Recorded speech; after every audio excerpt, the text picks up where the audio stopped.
इतिहास विषय द्वितीय ऑडियो विजुअल क्लास को समस्त को स्वागत अभिनंदन।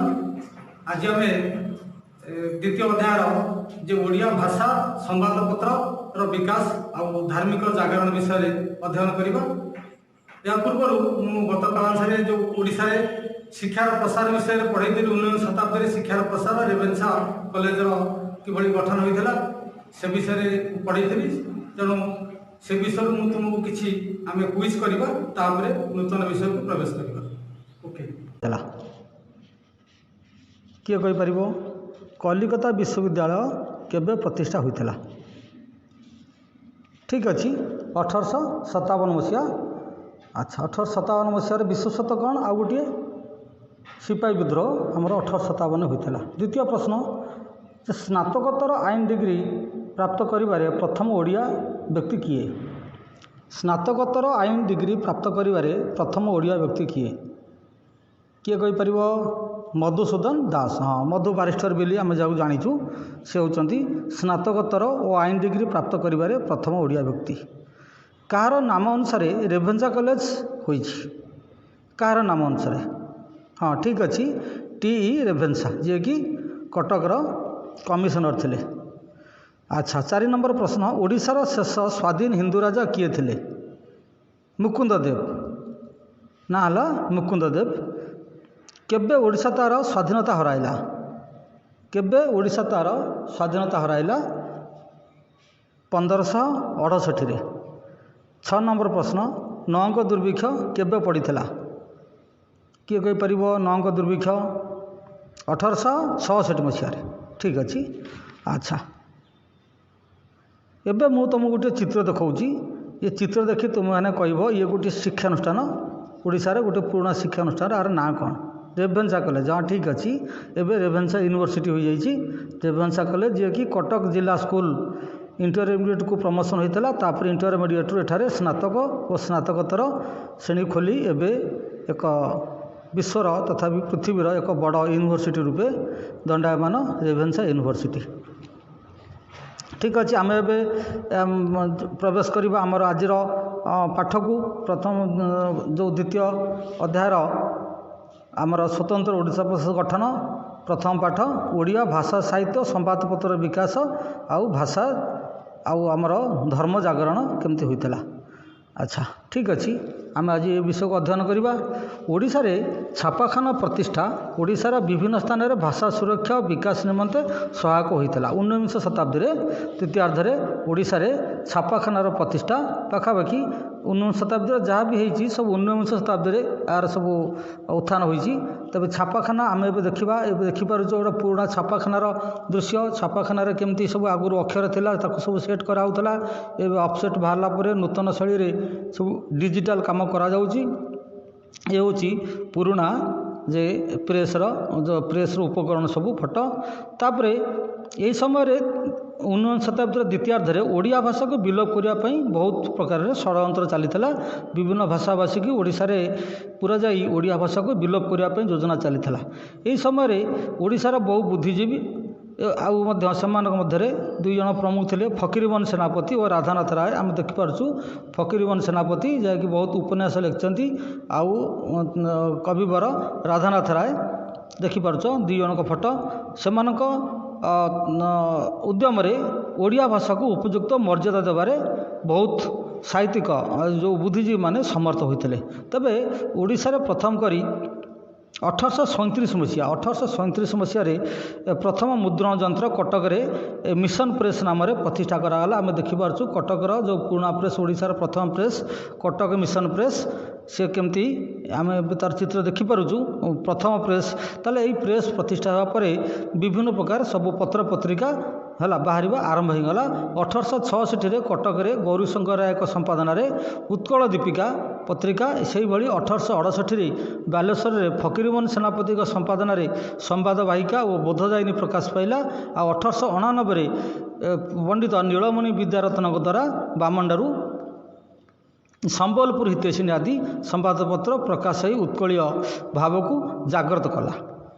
अच्छा ଏହି ସମୟରେ ମଧ୍ୟ ଆଉ କେତେକ ପତ୍ର ପତ୍ରିକାର ଯେଉଁରେ କି ଏପର୍ଯ୍ୟନ୍ତ ତିଷ୍ଠି ରହିପାରିନାହାନ୍ତି, ବହୁତ ଦିନ ପର୍ଯ୍ୟନ୍ତ ବାହାରିଥିଲା, ଆମେ ତାକୁ ପରେ ଜାଣିବା ଆମର ପ୍ରୋଜେକ୍ଟ ପ୍ରକଳ୍ପ କାର୍ଯ୍ୟରେ। ଯାହା ହେଉ ଏହି ସମ୍ବାଦପତ୍ର ଗୁଡ଼ିକ ଓଡ଼ିଶାର ସମସ୍ୟା ଗୁଡ଼ିକ ପ୍ରତି ଜନମତ ଜାଗ୍ରତ କରିବାରେ ଆଉ ଓଡ଼ିଆ ଜାତୀୟ ଚେତନା ବୃଦ୍ଧି କରିବାରେ ସହାୟକ ହୋଇଥିଲା। ତେବେ ଭାଷା ବିବାଦ ଗୋଟିଏ ଜିନିଷ ହେଲା, ଭାଷା ବିବାଦ।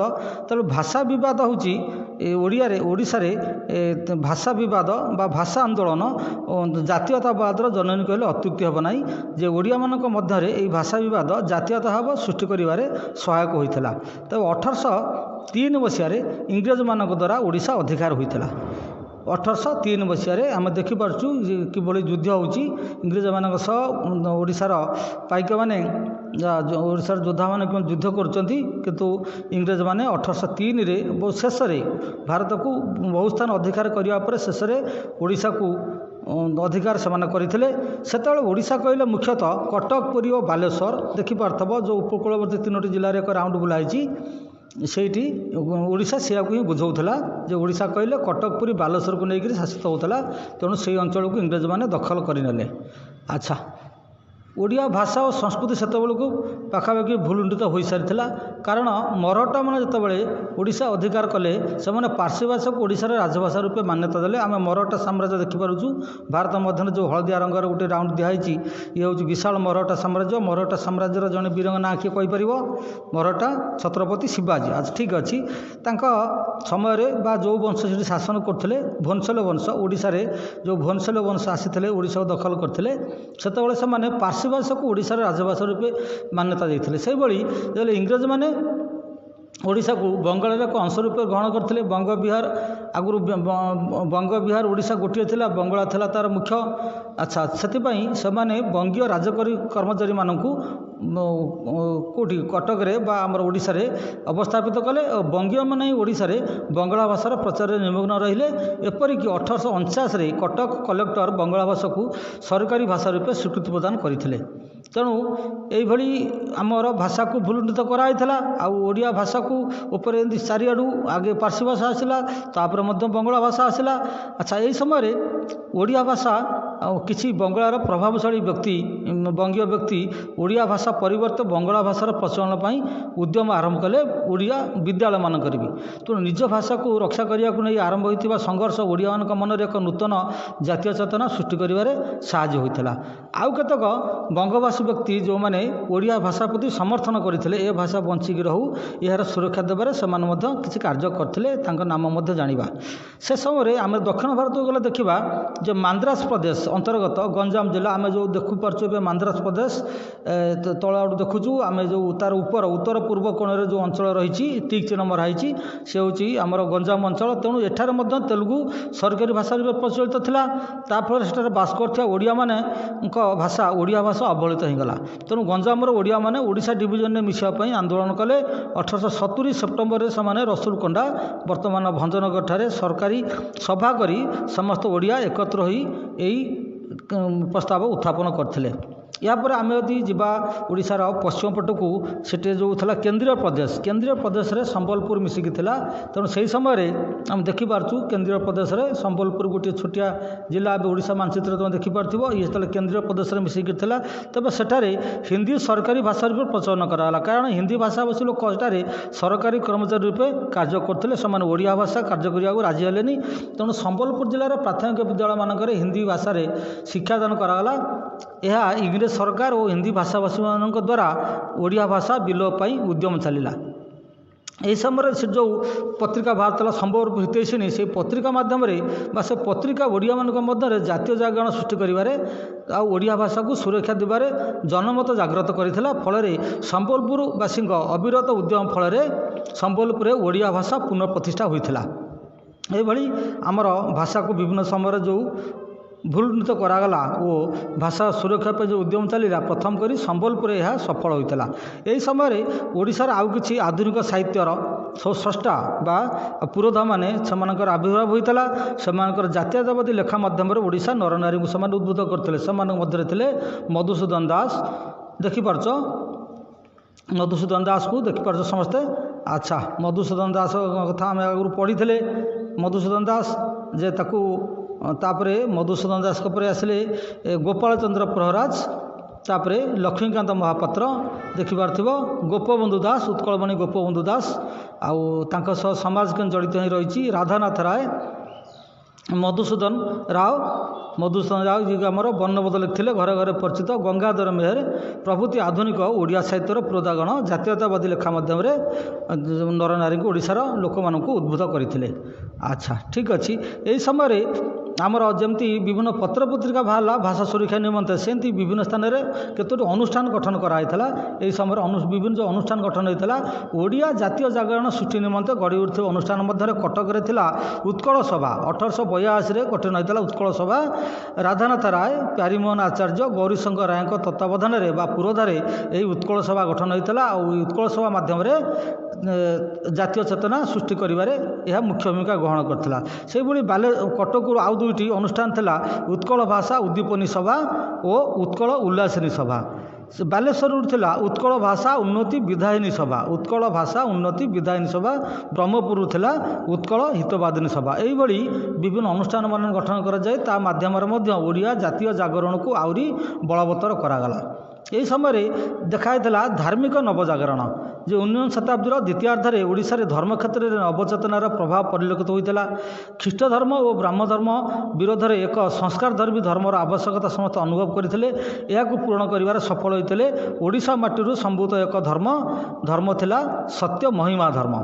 ये धर्मर प्रधान प्रवर्तक थे महिमा गोस्वामी आउ आर भीम बोई थे यार ये धर्मर जड़े मुख्य प्रचारक। तांको द्वारा रचित कविता गुड़िक ओडिया मानक मनरे निस्वार्थ सेवा जातिप्रीति आत्मबली भावना सृष्टि करथिला। महिमा धर्म ओडिया लोकों मध्य एक अपूर्व एकता आनी देइथिला, फल से जातीय चेतनार अभिवृद्धि घटिथिला। तेबे आमे आज जानिले किभली ओडिया भाषा संवादपत्र विकास होता 19 शताब्दी में धार्मिक नवजागरण होता। एठार तो शेष होइछि, मु गोटे तुमको दउछि प्रकल्प कार्य जे ओडिया भाषा साहित्य संवादपत्रर जो विकास 19 शताब्दी में ओडिशा रे प्रकाशित केतोटी पत्रिका प्रकाशनर तुमे तालिका प्रस्तुत करिवो। आउ ए तालिका गुड़िक तुम लिखिब खातारे, जेहेतु एगुड़िक तुमर बही अंतर्गत नुहे, किंतु एगुड़िक सबू बहुत समय से समय प्राय विलुप्त बहुत पत्र पत्रिका से समय बाहर थिला। ओडिया जातीय जागरण को मध्य बलवत्तर कर आगू को नहीं थिला।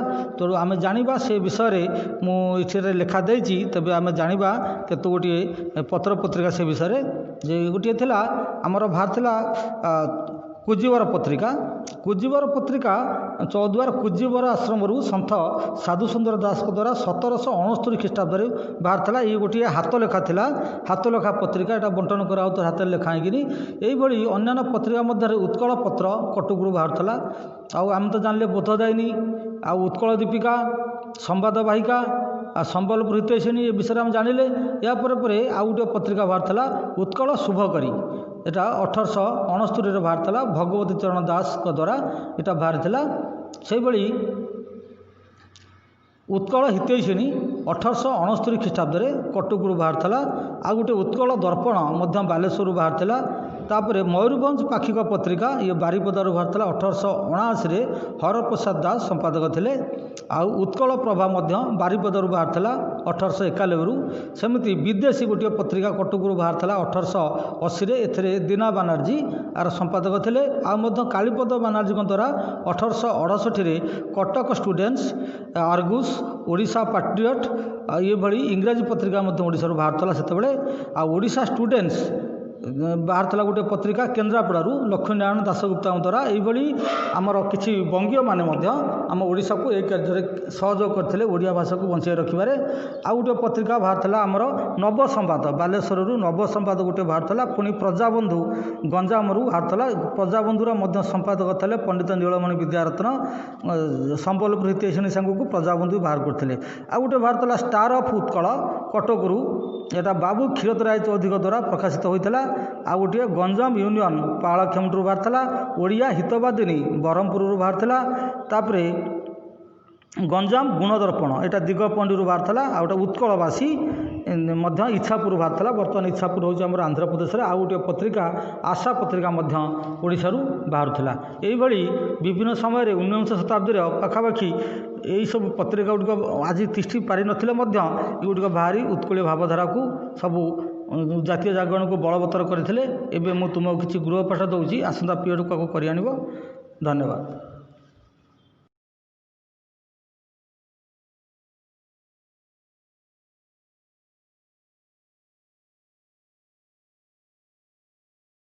ତୁମମାନଙ୍କୁ ଯେଉଁ ଦିଆଗଲା ପ୍ରୋଜେକ୍ଟ ୱାର୍କ ତାକୁ ସମସ୍ତ କରିବ। ଆଉ ଏଇଟା ଯେହେତୁ ବହି ବାହାର ବିଷୟ ରହିଛି, ମୁଁ ବି ଏଟାକୁ ଲେଖିଦେଇଛି, ତୁମେମାନେ ଆକୁ ନିଶ୍ଚିତ ଖାତାରେ ଲେଖିବ। ଆଉ ଯେଉଁ ଗୃହପାଠ ଦିଆହେଲା ତାକୁ ଆସନ୍ତା କ୍ଲାସକୁ ନିଶ୍ଚିତ କରିକି ଆଣିବ। ତେବେ ବିଷୟଟି ମୁଖ୍ୟତଃ ଥିଲା ଓଡ଼ିଆ ଭାଷା ଆନ୍ଦୋଳନ ଆଉ ଭାଷାର ସୁରକ୍ଷା। ତେଣୁ ଆମେମାନେ ଘରେ ଟିକେ ଆଉ ଟିକେ ବହିଟାକୁ ଭଲ ଭାବରେ ପଢ଼ି ହୃଦୟଙ୍ଗମ କରିବା, ବହିରେ ଥିବା ସବୁ ଦୀର୍ଘ ପ୍ରଶ୍ନକୁ ତାକୁ ଲେଖିବା। ଆଉ ଏତିକିରେ ଆଜି ମୁଁ ବିଦାୟ ନେଉଛି। ତୁମେମାନେ ମୋତେ ଆଜି କ୍ଲାସ୍ରେ ଶୃଙ୍ଖଳା ସହିତ ସହଯୋଗ କରିଛ, ତେଣୁ ତୁମକୁ ମଧ୍ୟ ଧନ୍ୟବାଦ।